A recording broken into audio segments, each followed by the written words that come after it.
শান্তিপুর পৌরসভার ২ নম্বর ওয়ার্ডের বাগানেপাড়া এলাকাতে নিকাশির রাস্তা নিকাশির যে ড্রেন, সেই ড্রেন নির্মাণের কাজ শুরু হয়েছিল। আমাদের পাড়া আমাদের সমাধানে সাধারণ মানুষ ভেবেছিল যে এই ড্রেন তৈরি হবে। সেই রকম দাগও কাটা হয়ে গেছিল এবং ৩০ থেকে ৪০ ফুট। কিন্তু সেই দাগ দেখে সকলে ভেবেছিল যে ড্রেন হবে এবং সেখানে তাদের যে সমস্ত জায়গাগুলি পড়েছে অর্থাৎ এই ড্রেনের দাগের মধ্যে সেই সিঁড়ি কিংবা চাতাল সেগুলো তারা ভেঙে ফেলেছিলেন। কিন্তু পরবর্তীতে জানতে পারেন যে মন্দির পর্যন্ত যে একটি জায়গা রয়েছে সেই জায়গা পর্যন্ত এই নিকাশির যে ড্রেন সেই ড্রেন হবে আর তাতে করে রীতিমতো তারা এখন চিন্তিত।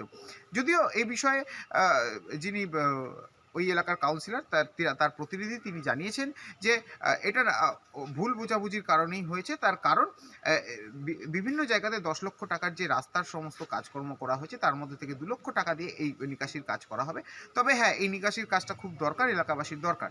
সেক্ষেত্রে কিছুটা করা হয়েছে, তবে ভুল বোঝাবুঝির কারণে হয়েছে। তবে পরবর্তীতে কোনো ফান্ড থেকে এখানে নিকাশির কাজ করা যায় কিনা সেই নিয়েও জানানো হবে। তবে সবথেকে বড় বিষয় যে কাজের আগে ফলক না লাগানোর কারণেই সাধারণ মানুষের বুঝতে অসুবিধা হয়েছে বলে দাবি করছেন কাউন্সিলর এবং তারপরেই কিন্তু এই হয়রানির শিকার হতে হয়েছে তাদেরকে। তবে আগামীতে তাদের পাশে থাকার আশ্বাস দিয়েছে কাউন্সিলর এবং কাউন্সিলর প্রতিনিধি সকলেই।